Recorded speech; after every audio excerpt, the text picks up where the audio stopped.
Para el gobernador del departamento y sus inmediatos colaboradores, muy grato iniciar los actos de la Semana Cívico-Cultural celebratoria de las bodas de diamante del departamento, contando con la valiosa presencia del doctor José Agustín Blanco, erudito historiador, investigador, hombre de letras, catedrático, cuyas disciplinas intelectuales lo consagran como uno de los elementos más importantes de nuestra cultura atlanticense. Por espacio de más de 25 años ha venido estudiando documentos, investigando en archivos nacionales e internacionales, con el fin de estructurar una obra que ha visto felizmente concluida, cual es su libro Orígenes de Tierra Adentro, testimonio de un estudio sin antecedentes que honra en verdad no solo el valioso esfuerzo personal, como el gesto de brindarle a su departamento de origen este documento trascendental, del cual hará algunas acotaciones. Para el gobernador del departamento es muy grato presentar a tan ilustre historiador que honra nuestra sala de juntas, a quien cedemos la palabra, congratulamos y agradecemos su gentil colaboración.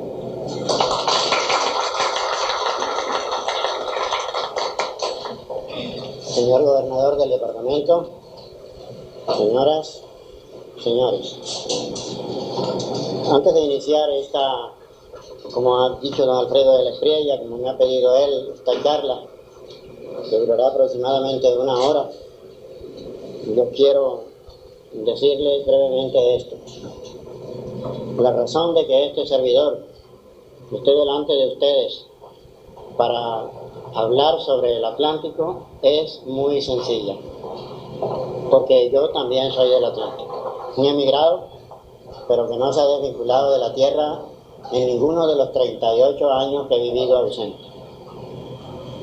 Y porque además, por una razón altamente intelectual, quiero decir profesional, he querido saber la verdad sobre los orígenes de lo que se llamó la Tierra Adentro y después el Partido de Tierra Adentro, su evolución como paisaje humano y su aportación a la realidad colombiana. También hay un poquito de sentimiento, de emoción. Tengo que declararlo sin ninguna clase de pena, porque entre los hombres y las mujeres que ayudaron a hacer esto en el territorio del departamento, y particularmente en la muy querida, ilustre, respetada de mi parte ciudad de Barranquilla, estuvieron mis antepasados. Eso lo descubrí después, no fue el motor, fue un efecto del trabajo que estaba haciendo. Lo empecé en el mes de junio de 1967. Terminé de investigar y de escribir en octubre de 1983. Dedicando todos los ratos, todos los instantes que pude sustraer de mis necesidades personales a este trabajo. Y lo que yo les vine a decir debe tener un preámbulo de agradecimiento a todas las personas, entidades que me han colaborado para este esfuerzo. Y en lo que se refiere a esta charla, agradecimientos muy especiales a gente que todas ya están muertas. A Martín Fernández de Enciso, el bachiller, que navegó por frente a la costa del Atlántico de Bocas de Ceniza hacia Punta Canoas, por mencionar 2 puntos, antes del año de 1518, es decir, antes de que fuera fundada la muy ilustre, leal ciudad de Cartagena de Indias. La suma de geografía que publicó en ese año, o en el 19 en Sevilla, dice algo de cómo eran las gentes de este departamento cuando todavía los españoles no habían entrado a ella. Y solamente los hermanos Luis y Cristóbal Guerra andaban en empresas de saqueo y racias de captura de indios para vender como esclavos en las Antillas. Dice que los indios de esa tierra son buena gente y que tienen la cabeza con el cabello cortado en coronas como frailes. Son buena gente que no hacen daño a nadie si antes a ellos no se los hace. Agradecimiento a Gonzalo Fernández de Oviedo y Valdés. Estoy refiriéndome a los hombres que fueron los pioneros en escribir sobre lo que hoy es el Atlántico. Al general Juan José Nieto, tan conocido de ustedes. Muy especiales a Domingo Malavé, cartagenero pero barranquillero de adopción. A dos barranquilleros ilustres, José Ramón Vergara y Fernando Baena, autores de Barranquilla, su pasado y su presente. A otros dos hermanos, creo que momposinos o cienagueros, si me equivoco me perdonan, Andrés Benito Rebollo y su hermano Monseñor Pedro María Rebollo. Y también al ex gobernador del Atlántico, ya difunto, Rafael Blanco de la Rosa. Con lo que ellos escribieron, yo me he ayudado y antes que ayudado me he inspirado. Y ahora sí entremos en materia. Ustedes saben que la expedición de don Pedro de Heredia vino en enero de 1533, con gente traída de España, con gente que recogió en la isla española restos de la expedición de Juan Caboto, que había estado en la Argentina, venían de Buenos Aires, y otros que de la isla de Puerto Rico y de la misma isla española se sumaron a esa empresa. También saben cómo él, antes de fundar a la ciudad de Cartagena de Indias, exploró el territorio, lo hizo explorar y realizó su primera expedición de descubrimiento, de conquista, de saqueo en el territorio nuestro. Siguió casi por la orilla del mar, luego por la banda occidental, quiero decir izquierda del río Grande de la Magdalena, pasó lo que después se llamó Canal del Dique, penetró el territorio de las montañas de María, retrocedió y por la sierra del Urbaco fue a dar de nuevo a Zamba, de donde había partido. Desde ese momento histórico, primer semestre de 1533, los españoles y los portugueses, observen bien, portugueses, no eran muchos, pero eran lusitanos, que habían jurado fidelidad a la corona de Castilla. Desde ese momento histórico, primer semestre del año de 1533, este territorio comenzó a llamarse la Tierra Adentro, o Tierra Adentro. Si uno, como yo lo he hecho imaginariamente, se pone de espaldas a la ciudad de Cartagena en la media luna, es decir, donde sale la carretera de la Cordialidad, es decir, si mira hacia el sol naciente, tiene enfrente el río, tiene a la derecha un rosario de caños, de ciénagas, que desde el mes de agosto de 1650 se conoce como el Canal del Dique, y tiene a la izquierda lo que los españoles denominaron el Mar del Norte, Mar de los Caribes, Mar Caribe, a la espalda de la ciudad que después tuvo murallas. Y entonces entiende uno por qué fue la Tierra Adentro.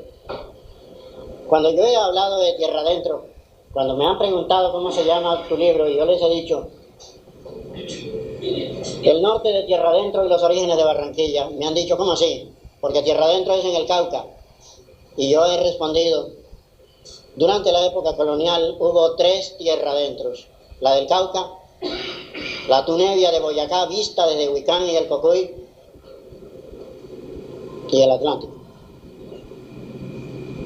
He escrito que cuando los perfiles, la silueta, como se quiera decir, institucional de la provincia de Cartagena se afirmó, se definió, es decir, cuando cogió cuerpo, cuando la ciudad ya quedó definitivamente fundada, es decir, como dice el cronista Alonso de Zamora, el dominico, que el rey presidió la fundación de don Pedro de Heredia, es decir, le puso presidio, no en el sentido de que pusiera allí una cárcel, sino una guarnición militar que la protegiera, que eso es lo que quiere decir presidio en ese caso.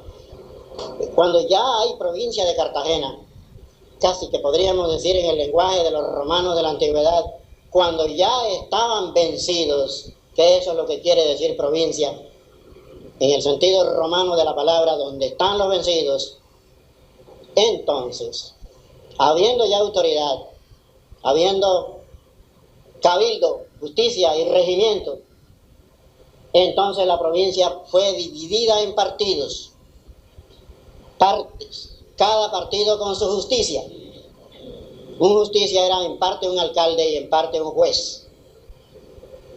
Y desde ahí comienza de una manera o de la otra a llamarse o la tierra adentro o el partido de tierra adentro. Más todavía digo, las gentes llamaban familiar, coloquialmente a esto en sus conversaciones, en sus cartas, en referencia de documentos que yo he visto, simplemente la tierra, subentendiendo adentro.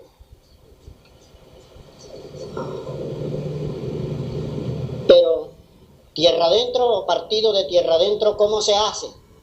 En el sentido histórico y geográfico, es decir, en el sentido del origen, de la evolución, de la transformación. Yo creo, se hace con la gente, lo hace al partido de tierra adentro la gente, el humano, hombres y mujeres. Este partido de tierra adentro, pues, hecho por humanos, yo lo veo así como geógrafo, se puede entender teniendo presente dos grandes líneas de pensamiento. Y lo voy a decir como yo lo he entendido, tratando de esquematizar, dada la limitación de tiempo que una intervención de esta debe tener. En primer lugar, desde el propio Pedro de Heredia, que fue el primer gobernador, mandamás en su recién fundada ciudad, los indios de tierra adentro fueron encomendados, fueron puestos bajo encomienda. Quiero decir, fueron entregados a determinados elementos con militones de Heredia, es decir, que comían en la misma mesa con Heredia,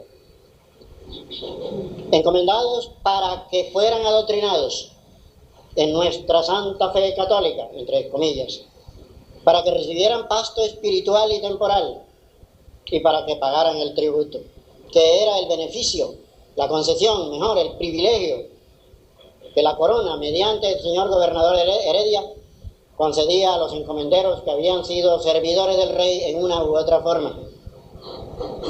Las encomiendas, por ejemplo, de la primera mitad del siglo XVII, 1601, 1650 en lo que hoy es el Atlántico, no eran más de 17 encomiendas. Pero vamos a algo importante, sin entrar en detalles. Estaban encomendados los indios, no la tierra. Legalmente, de acuerdo pues con las ordenanzas reales, la tierra de la encomienda, fuera Galapa, o Chacurí, o Tugará, o Zipacua, o Malambo Viejo, o Granada, o Piojó, o Taibe, o Tameme, Oca, o Mahates, pero no el Mahates de Pambelé, allá de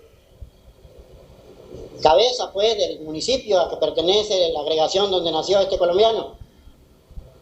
La tierra seguía siendo de la corona. Y lo que aquí interesa señalar en esta reseña rápida es que algunos de estos pueblos, se entendía como pueblos el que era de indios, de naturales. Los españoles los llamaban pueblos.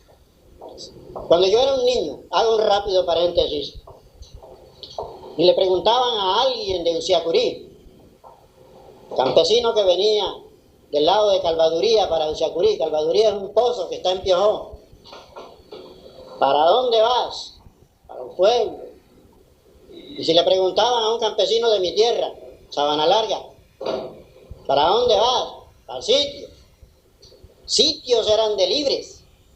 Dice el obispo Peredo, fueran blancos, fueran mulatos, fueran mestizos, con tal de que fueran libres, no esclavos, ni indígenas considerados por la legislación del derecho español indiano, que es prácticamente el derecho justinianeo, el del emperador justiniano, menores de edad. Pueblos de indios, 17, en la primera mitad del siglo XVII, y la tierra era del rey. Pero la transformación histórica de algunos de estos pueblos, por ejemplo, Tubará, por ejemplo, Uciacurí, los llevó a convertirse a través del tiempo, repito, en cabeceras municipales. Otros no resistieron el paso del tiempo y de muchos eventos y desaparecieron. Y otros están reducidos a la mínima condición administrativa, como inspecciones de policía o simples corregimientos, o más insignificantes todavía, solo caseríos. Caseríos como Paloato, en las goteras de Galapa. Caseríos como, ¿cuál les digo yo? Exacto, de indios. Bien, y por otro lado, hay otra faceta interesante en esta formación de tierra adentro. Y présteseme mucha atención porque, prescindiendo de muchos detalles, tengo que decir lo esencial. A estos hombres que ayudaron a Heredia, hubieran o no recibido el beneficio, el privilegio de tener indios encomendados, le fueron otorgadas mercedes de tierras, es decir, adjudicaciones de tierras, que luego fueron tituladas, es decir, pasaron a ser propiedad privada, a diferencia de las tierras de las encomiendas, para que se poblaran en ellas, queriendo decir con la palabra poblarse, para que levantaran rancho y roza de maíz, de yuca, de uyamita, de algodón, de guandúes, de frijoles, etc. Con la mujer, con los hijos. A diferencia de los encomenderos, que si no tenían eso debían residir en la ciudad de Cartagena. Estos hombres, o la mayoría de ellos, y algunas mujeres, fundaron estancias en estas adjudicaciones que recibieron. Estancias que fueron de diferente importancia económica en cuanto a producción. Unas muy pequeñitas, otras medianas, otras grandes. Y al lado de eso, los espontáneos, los colonos, que no tuvieron la titulación al principio, sino solo la posesión de la tierra. Debo decir que entre los papeles de una muy ilustre familia que tiene muchas conexiones en el Atlántico, en Barranquilla, en Piojó, en Sabana Larga, en Palmar de Candelaria, en Ibácharo, están papeles entre los cuales hay 2 hojas de altísima importancia para lo que estamos diciendo en este momento. Está ahí nada menos que la primera ordenanza, 174, en la relación, en el orden que tenían en el Cabildo de la ciudad de Cartagena, fechada en 1552. Dice el documento que fue el año en que se quemaron los libros de esta ciudad, la quemaron los franceses. Contiene la ordenanza esa, las disposiciones que dio el emperador Carlos V desde Valladolid en enero de 1550 y que el Cabildo de Cartagena convirtió en una disposición concreta para la provincia de Cartagena, incluyendo el partido de tierra adentro. ¿Qué se debía hacer con la tierra? ¿Qué se debía hacer con ella cuando, si recibida como merced, no se vestía, no se poblaba, no se mejoraba, no se sembraba, no se explotaba, no se usaba? Haciendo alarde únicamente de la titulación. Está el pregón con que se anunció el texto de esta disposición, que creo yo es la primera ley agraria para el Atlántico y para el norte de Colombia.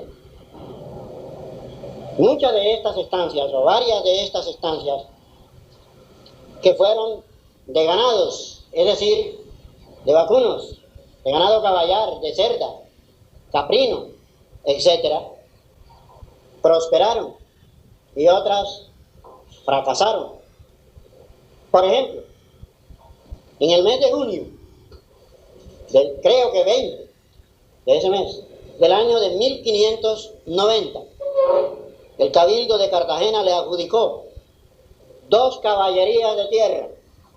La caballería de 1590 es aproximadamente igual a la caballería de 1610, según las disposiciones 1610 del visitador Juan de Villabona Zubiaurri, que estuvo acá, miembro de la Real Audiencia. En 1590 una caballería es un poco más de 400 hectáreas. Le adjudicaron a doña María Carrillo 2 caballerías de tierra al sur de Malambo Viejo. Malambo Viejo está en jurisdicción del municipio de Soledad. Es una hacienda de propiedad particular. Permítame un segundo y hago reminiscencia de algo que a mí me impresionó mucho. Porque a fuerza de estar hurgando en la vieja historia olvidada de los primeros tiempos de tierra adentro, llegué a emocionarme. Fui a buscar a Malambo Viejo acompañado por unos paisanos baranueros y de Sabana Larga, y encontré a un hombre de Caracolí, un campesino que tenía un solo diente. Me dijo, yo lo voy a llevar donde estaba la iglesia de Malambo Viejo. Y ese día hacía un sol tremendo, y había un montón de hojarascas, como en la novela del gran escritor colombiano. Y me dijo, vea, señor, debajo de estas lomas y debajo de estas hojas está enterrada la iglesia de Malambo. Y mi abuelo vio todavía los restos de las paredes. Y sepa una cosa, que las lomas esas que están ahí son los restos de las casas de los indios.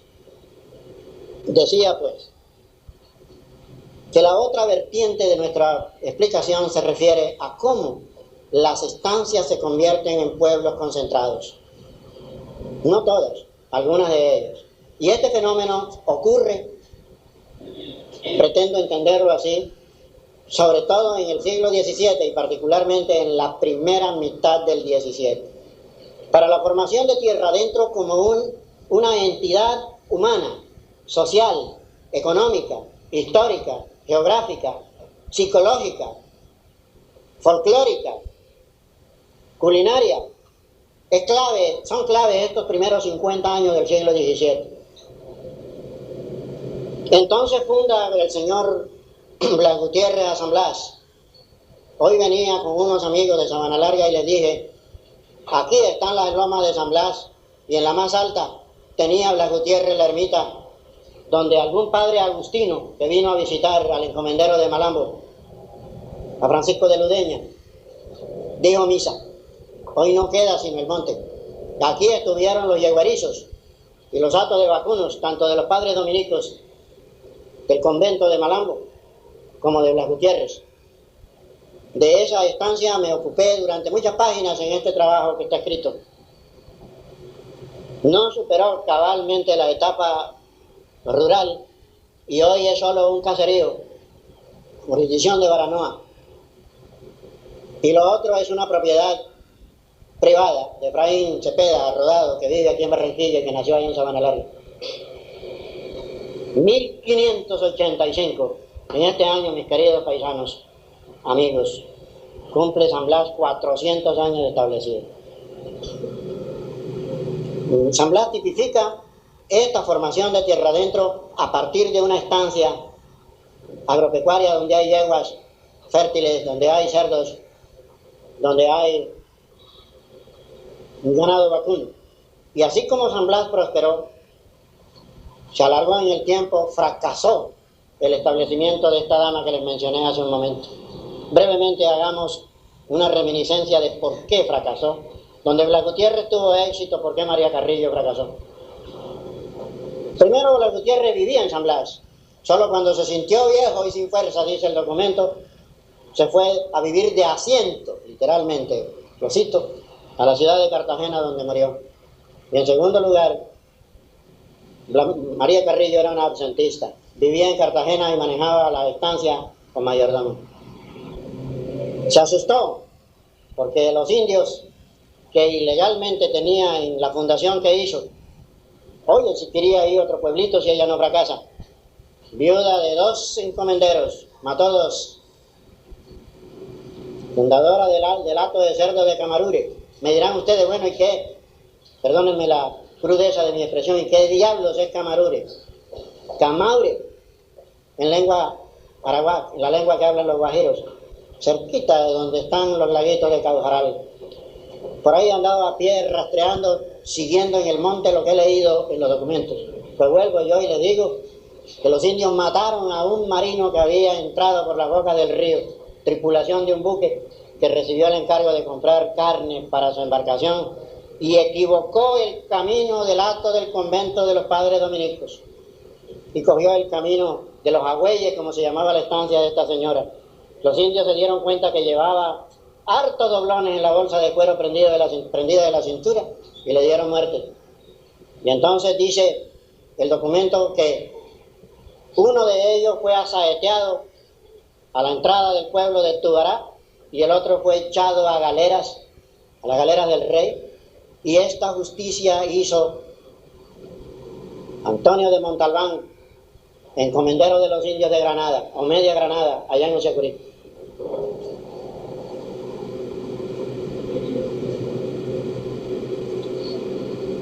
otro ejemplo, prescindiendo de muchos que son interesantes, apasionantes. La fundación de un hato de cerdos la hace Antonio Moreno, el capitán Antonio Moreno de Estupiñán, en la barranca que se llamaba de Moreno. 400 puercos en un momento dado, cerdos gordos, como en Camaure o Camarure.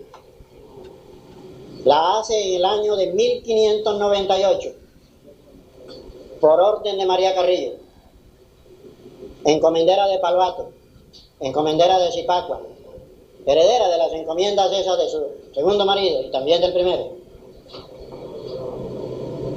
Y la construyen en la porquera 8 indios de Palvato, y la siguen llamando la porquera, y celebran la fiesta de San Antonio de Padua, por Antonio, el fundador.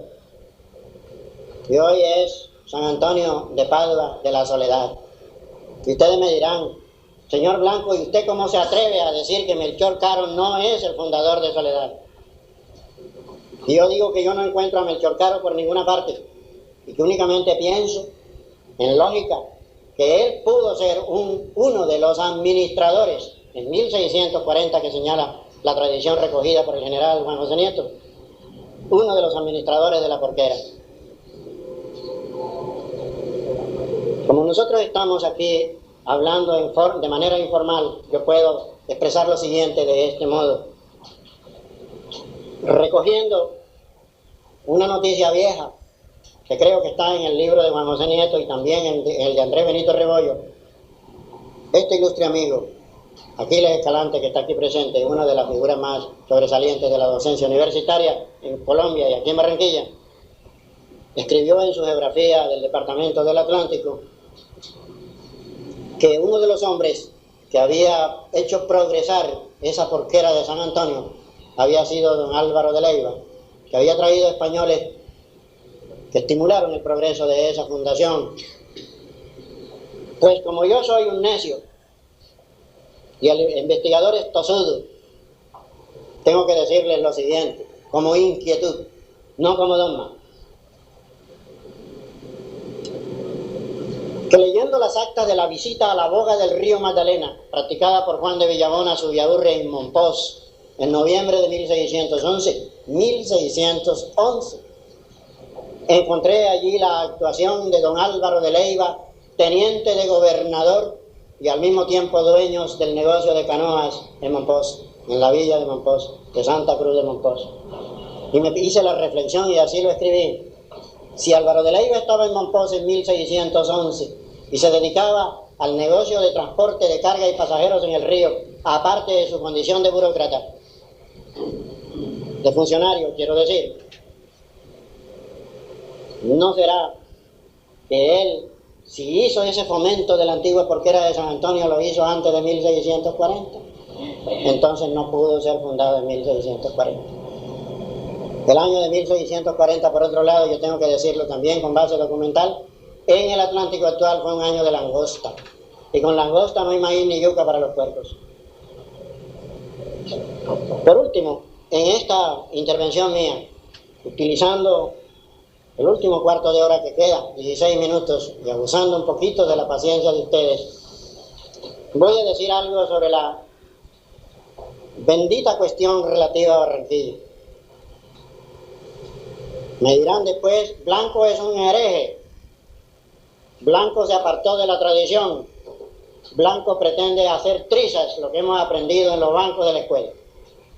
Yo soy profesor universitario, hace 34 años, 5 años profesor de bachillerato, y en Piojó enseñé a los párvulos a leer y a escribir. Mi obligación es averiguar la verdad y decir la verdad cuando estoy enseñando.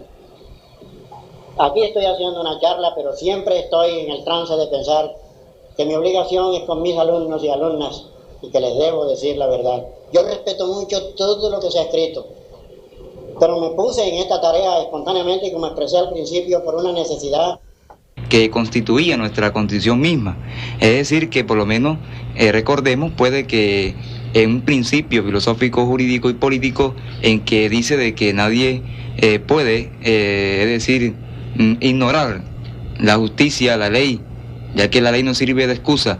Es decir, tratando de que todos nuestros ciudadanos conozcamos desde el punto de vista político e histórico lo que es nuestra Constitución. José Cortés Álvarez, ¿qué dices tú acerca de esta pregunta que acabo de formular? Sí, yo la enfocaría en el sentido de que el pueblo colombiano, según no tendría la madurez política del momento. Por ejemplo, en el aspecto que el profesor preguntaba hace rato, el profesor Serra, en lo que referenta a la criminología, es decir, el castigo por lo menos, tenemos que, me parecía muy benévolo, pero la pena máxima era de 10 años. Observaciones que ya habían atravesado por mi cabeza hace mucho tiempo, referente a que las sabanitas de Camacho se extienden de las flores hacia la playa, pero me dijo después que se bañaba en agua de rosas, por lo que yo le comuniqué brevemente un comentario hecho antes de que se hiciera este maravilloso y merecido patriótico acto que antecedió a esta charla mía con ustedes. Se refiere a lo siguiente: Camacho no comenzó como sitio de libres. Camacho, uno de los que podríamos llamar puntos o núcleos germinales de la ciudad de Barranquilla, porque suministró su tierra, la tierra de Camacho,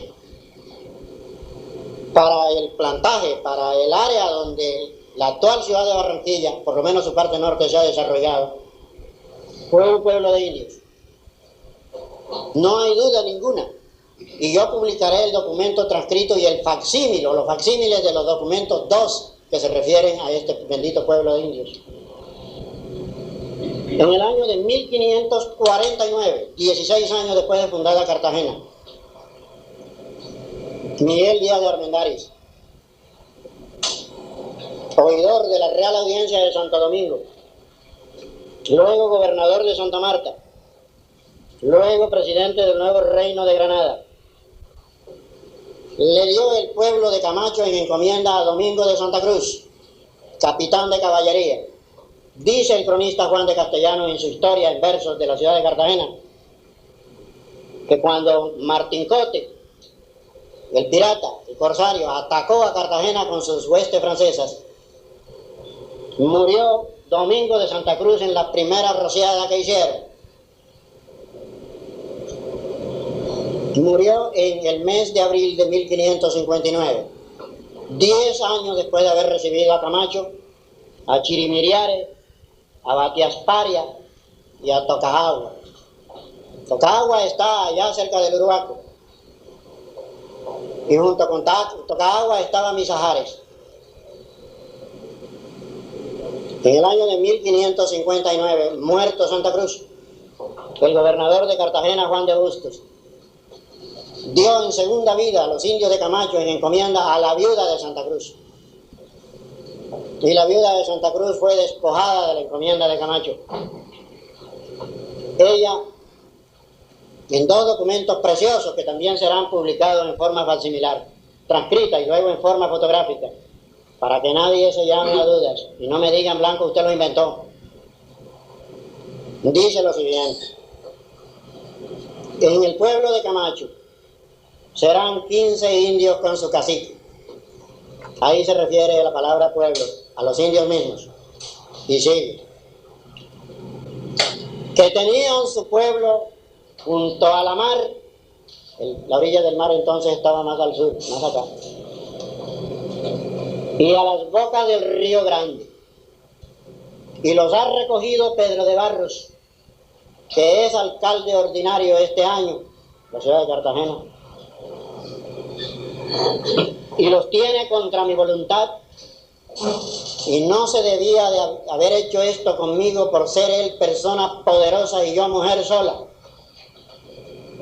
Ruego a usted apersonarse de esto y hacer justicia a los que poco pueden. La carta va dirigida al visitador Melchor Pérez de Arteaga, que visitó a Galapa en ese año y le hizo 13 cargos graves a Pedro de Barros, mi antepasado, por abusos y demasías graves cometidas contra los indios. Ana Jiménez perdió a Camacho y los poquitos indios de Camacho fueron sumados probablemente a la fuerza de trabajo galapera. Camacho desapareció y sin tener yo materialmente tiempo de darles a ustedes los preciosos datos de cómo va evolucionando, resulta en 1625 convertido en un sitio de vecinos libres, con roza de maíz, de yuca, de auyama, etc. Lo mismo que los otros provenientes de una estancia o provenientes de una encomienda, cuando la encomienda se extinguía, como en el caso de Saco. Yo he dicho que la contribución histórica más valiosa de Camacho es su tierra, que hoy ocupa Barranquilla. Y para el arqueólogo y para el que ama estas cosas, los cráneos de los indios que están enterrados en el subsuelo del barrio abajo aquí en Barranquilla, como lo encontró el ingeniero Armenta cuando estaban construyendo una vía. Barranquilla estaba cogiendo fuerzas a finales del siglo pasado, un poquito después de haber tenido su primera fábrica de calderas y el consulado del Reino de Prusia, cuando ella había cogido fuerza después del auge del tabaco en el río Magdalena. Ahí están enterrados los cráneos de los indios y sus urnas cinerarias. Eso es lo que se refiere a Camacho.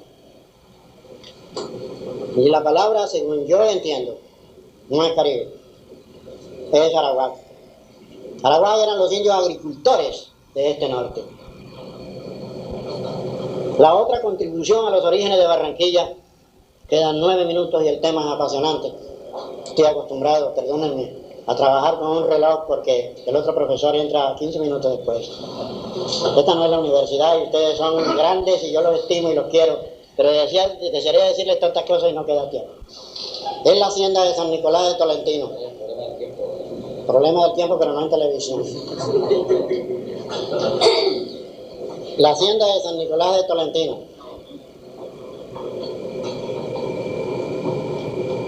Rápidamente digo esto.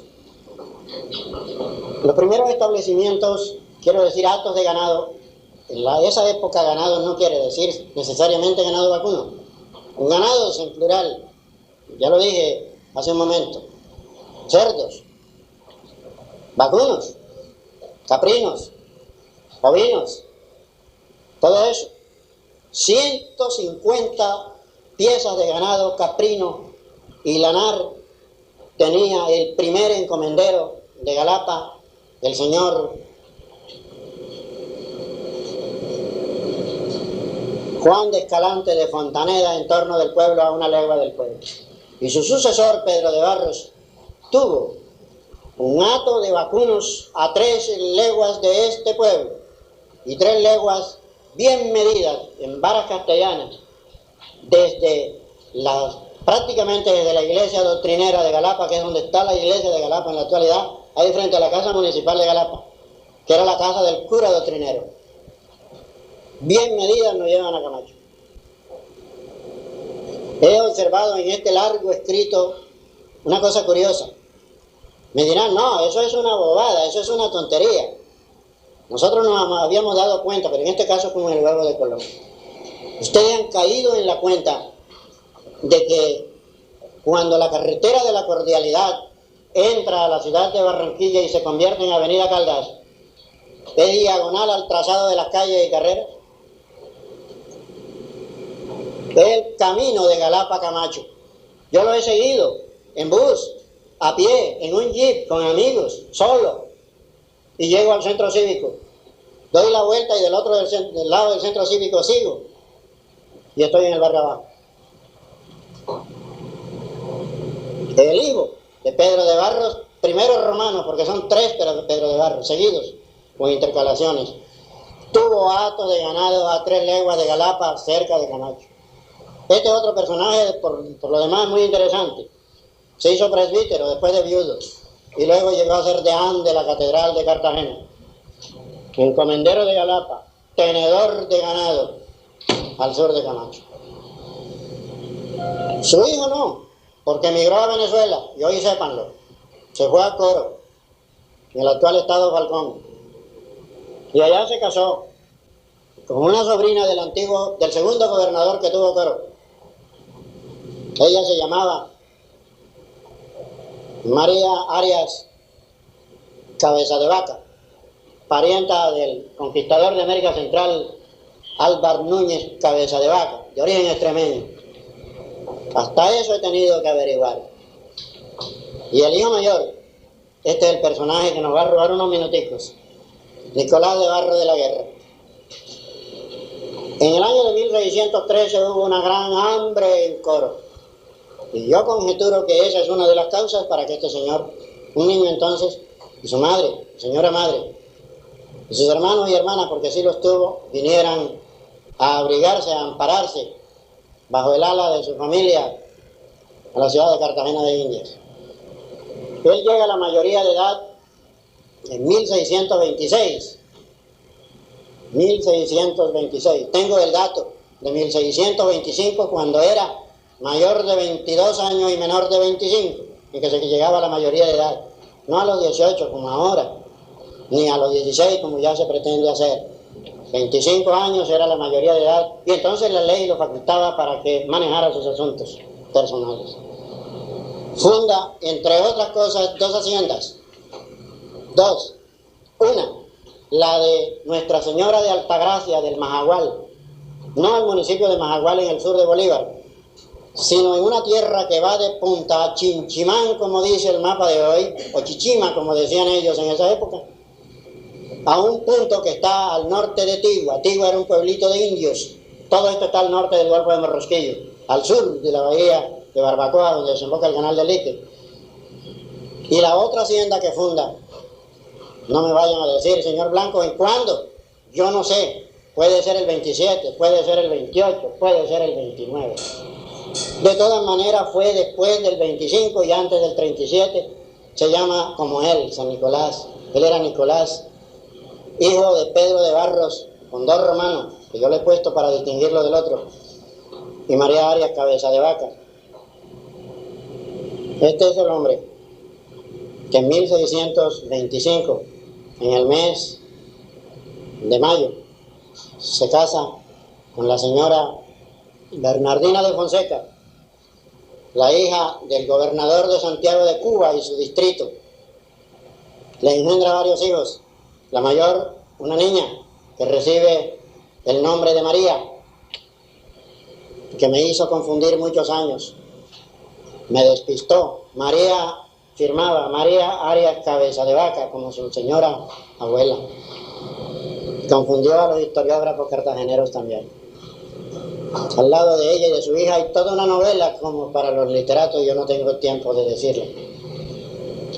Funda pues este hombre a San Nicolás de Tolentino. Después del 26, antes del 37. En el 37 dice el ilustre Domingo Malavé, le dan una adjudicación, le hacen una adjudicación aquí. Yo encontré otra referencia de documentos. Cuando el 23 de enero, exactamente 23 de enero por la mañana, no me digan por qué lo sé, los documentos, inventariaron lo que había quedado de los bienes de don Nicolás de Barro de la Guerra, que había muerto el 21 de julio de 1658 allá en la plaza de los coches, de los agüeyes entonces. Dice el documento que se presentaron a declarar o fueron llamados a declarar antiguos mayordomos de la hacienda. Y le preguntaron que si a ellos les constaba que el señor Barros había tenido una merced de tierras aquí. Y ellos, uno por uno, contestaron que sí, que el Cabildo de Cartagena le había adjudicado, dice el papel refrendado por el alférez del rey, Fernando de Arévalo, que fue el cabeza de los evaluadores y de los que hicieron el inventario, 8 caballerías de tierra a la derecha del camino como se va de aquí a la sierra y pueblo de Galapa. El casco urbano de Barranquilla cubre hoy las 8 caballerías de tierra de la adjudicación del señor Barros. Multipliquen 418 por 8 y tienen cuántas hectáreas le había adjudicado el Cabildo de Cartagena a este personaje. La hacienda de San Nicolás de Tolentino tuvo sus propios trabajadores. Creo que no eran más de 6 o 7. He averiguado con gentes expertas en ganadería, en manejo de ganado. Estos hombres se necesitan para lidiar 267 cabezas de vacunos. que había el día que inventariaron a San Nicolás. Me dijeron hábiles, que no tengan chancletas de espuma de caucho, que no usen un transistor colgado del hombro. 6 hombres, máximo 7. Vivían en San Nicolás los agregados, compadres, comadres, amigos, viejitos, impedidos, hijos de antiguos servidores del dueño de la hacienda. Transitaban por ella también artesanos, como el carpintero que hizo las ventanas, las puertas, la escalera, la balaustrada de la casa de la hacienda de San Nicolás de Tolentino. No me crean a mí perfeccionista, ni chistoso, no soy ni una cosa ni la otra, pero ¿saben lo que hallé? Como el señor Barros, Nicolás se casó 2 veces. Él se casó en 1655 por segunda vez con doña Josefa de Simancas. Al morir él hubo pleito entre las 2 sucesiones. Por eso es el pormenor, el detalle de todos estos documentos. Digo yo que sin hacer chistes, encontré la copia del recibo que a ruego le firmaron. Agustín Díaz, el carpintero que hizo las puertas, las ventanas, la balaustrada y hasta el cepo para los indios en Galapa, por 83 pesos de plata corriente, piezas de 8 reales. Y está en el inventario hasta, óiganme bien, el candado de la puerta de la casa de la hacienda. Y no me pregunten dónde estaba. De acuerdo con lo que Malavé escribe, yo creo que pudo estar cerca del Caño, ahí donde ilustres barranquilleros han espiado, señalando el lugar de la iglesia vieja de San José, don Alfredo, allá en cuartel con la calle del Comercio. Y encontré todos los pormenores, hasta las dimensiones de la casa, en varas castellanas. La hacienda la heredó su hijo Pedro de Barros II. Cuando el señor Barros falleció, Pedro de Barros II tenía 3 años de nacido. La hacienda la administró a la muerte de su fundador. Es que ellos fueron también traviesos. Un hijo natural de él. Tuvo varios, muchos, con negras y con blancas. Juan de Villarroel y Barros. Y no queda duda de que fuera su hijo. En el testamento dice que le deja 200 pesos de plata a Juan de Villarroel, no dice Ibarros, a Juan de Villarroel, por haberlo criado en mi casa y afecto que le tengo, es decir, y voluntad que le tengo, es decir, afecto, cariño. Cuando el abogado de doña Josefa le entrega, por orden de ella, los 200 pesos del legado a este señor, él le firma un recibo, cuya copia está en el Archivo Nacional, y dice que a satisfacción ha recibido los 200 pesos de plata que en su testamento me ha dejado el capitán don Nicolás de Barros y de la Guerra, mi padre. La administró hasta el año de 1681, en que cumplió los 25 años, su hermano, su medio hermano Pedro. Y este la tuvo hasta el año de 1705, creo que el mes de agosto, cuando falleció, y la recibió su mayorazgo, que repite el nombre del otro, que fue deán de la catedral, Joseph de Barros, que es el último encomendero de Galapa por más señas también, el 7º. Ustedes me dirán, bueno, entonces ¿cómo se compagina una cosa con la otra? Yo entiendo, ahí sí creo que nadie podrá hurgar más porque es muy difícil llegar a más detalles.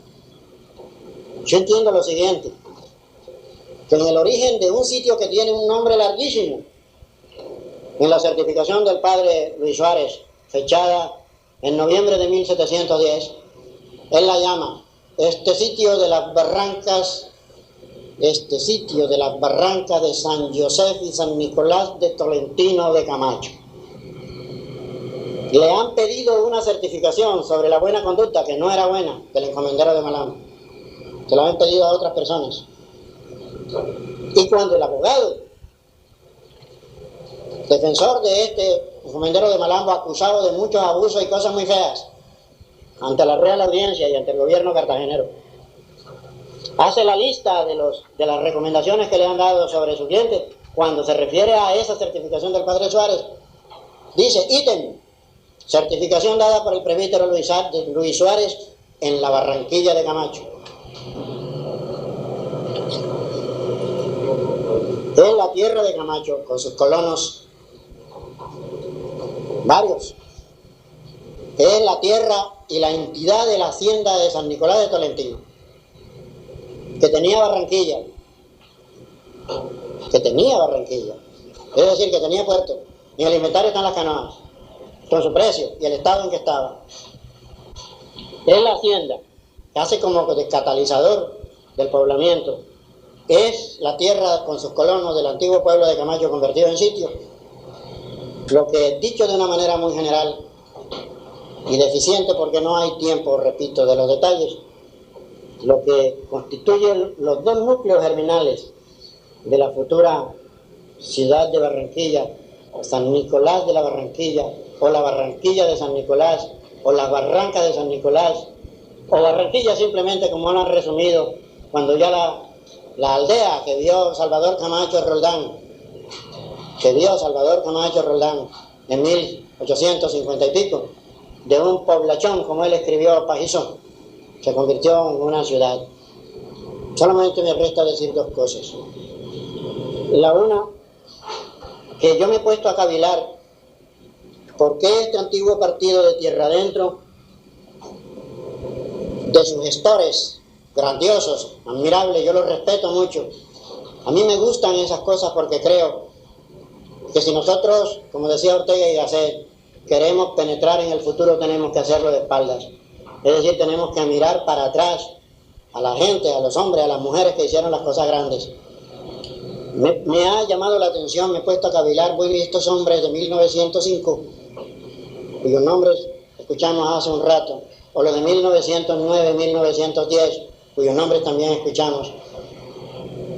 Miren, yo les digo, yo fui al archivo del Congreso para quitarme un poquito la impresión, si se quiere, el susto de estar aquí con ustedes. Averiguar por las actas en que se incubó esta entidad del Atlántico en tiempos del general Reyes y luego cuando Ramón González Valencia, el presidente Ramón González Valencia. Y me he hecho la pregunta, bueno, ¿y estos hombres por qué se les ocurrió al antiguo partido de Tierra Adentro, provincia de Sabanilla o departamento de Barlovento o provincia separada de Cibeles o lo que sea, ponerlo Atlántico? Permítanme ustedes una rápida reflexión. No voy a decir ninguna tontería. El occidente de Colombia tiene al Chocó y al Cauca con nombres indígenas. El oriente de Colombia es una lista, yo no digo un listado, que me parece que son franjas, una lista de nombres indígenas, en lenguas distintas, tupí, guaraní o arahuaco, lo que sea, Arauca, y Casanare, y el Vichedo que decía el general Valencia Tobar, Pichada, y Meta, y Guañé, y Guaviare, y Caquetá, y Putumayo, y Bautés. Y en el corazón andino de Colombia tenemos nombres peados, nombres indígenas, el Huila o el Tolima, nombres de próceres en la costa, nombres de un río allá en la parte oriental nuestra, el Cesario, Cesario. Y me encontré con una sorpresa. Y el nombre de un santo, compañero, discípulo de Cristo, un Galileo con nombre griego, Andrés. Y de uno de los rasgos maravillosos, magníficos de Dios mismo, la providencia. Pero me encontré con un detalle curioso. En los dos extremos de Colombia están los únicos dos nombres con reminiscencias de mitos griegos. Amazonas, las Amazonas. Que Orellana pretendió ver mujeres con un solo seno, se mandaban en el mito cercenar el otro para poder tirar del arco, dice la mitología griega. Y en el otro extremo, el departamento que lleva el nombre de los hijos del Titán. Es un adjetivo convertido en sustantivo. El mar de los Atlantes, de los hijos de Atlas, los gigantes, poderosos, Y la pregunta seguía bailándome en la cabeza, danzándome en la mente. ¿Por qué se les ocurrió ponerlo Atlántico? Yo no lo sé. Y sospecho, pienso, que seguramente fue una grandiosa o inconsciente o consciente referencia a un hecho. Que Colombia continental se derrama hacia el norte por una arteria, Río Grande de la Magdalena, Santa María Magdalena y su hermana Santa Marta. Perdón, termino. En principio fue el nombre Barranquilla. Sí, Departamento de Barranquilla. sí, yo lo sé, pero eso había sido suprimido, lo crearon en el 8, no duró mucho, duraría un año escaso, por reacción contra el gobierno del general Rafael Reyes. Digo yo que sería un impulso casi inconsciente o algo consciente de ponerle a ese extremo final del Río Grande de la Magdalena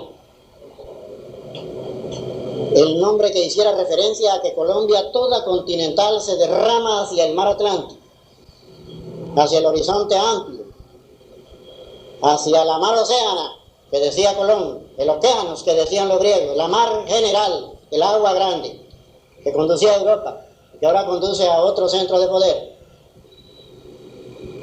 Yo no lo sé, si en la mente de cualquiera de estos constituyentes, cuyos nombres, vuelvo y digo, fueron repetidos con todo merecimiento, con todo respeto hace un rato, ¿qué los impulsó a poner ese nombre? Lo último es un deseo, un anhelo mío, muy íntimo. Yo desearía estar vivo dentro de 25 años. No lo voy a estar. Señor gobernador, estará viejo dentro de 25 años, viejo, interesante. Y entonces se acordará de esto y dirá, hace 25 años estuve en un salón de la gobernación oyendo a un individuo calvo, canoso, sabanalarguero, bogotanizado, hablándome de unas cosas que se referían a los pretendidos orígenes documentales de la ciudad de Barranquilla, celebrando las bodas de diamante de ese flamante departamento antiguo partido de Tierra Adentro. Y ahora estamos celebrando los 100 años de la erección final del departamento del Atlántico antiguo partido de Tierra Adentro. Y yo remato diciéndoles a Meira, poetisa insigne, a todos ustedes, a mis amigos barranquilleros, no barranquilleros, mis paisanos de Sabana Larga que vinieron conmigo, que deseen estar todos presentes en ese acto dentro de 25 años para celebrar una cosa que también anhelo, que los nuevos barranquilleros, voy a decirlo de una manera antigua, los nuevos atlantiquenses, no atlanticenses, sean dignos de todos estos hombres que son como espectros que yo he recordado y de los otros de comienzos de este siglo. Yo creo que no resultarán ellos tampoco menguados, y que si el Atlántico en la actualidad atraviesa problemas y la ciudad de Barranquilla los atraviesa y bien graves, para entonces, para satisfacción de esa futura sociedad, que son los niños que no se deben morir de gastroenteritis, estarán celebrando dentro de 25 años. Y muchas gracias.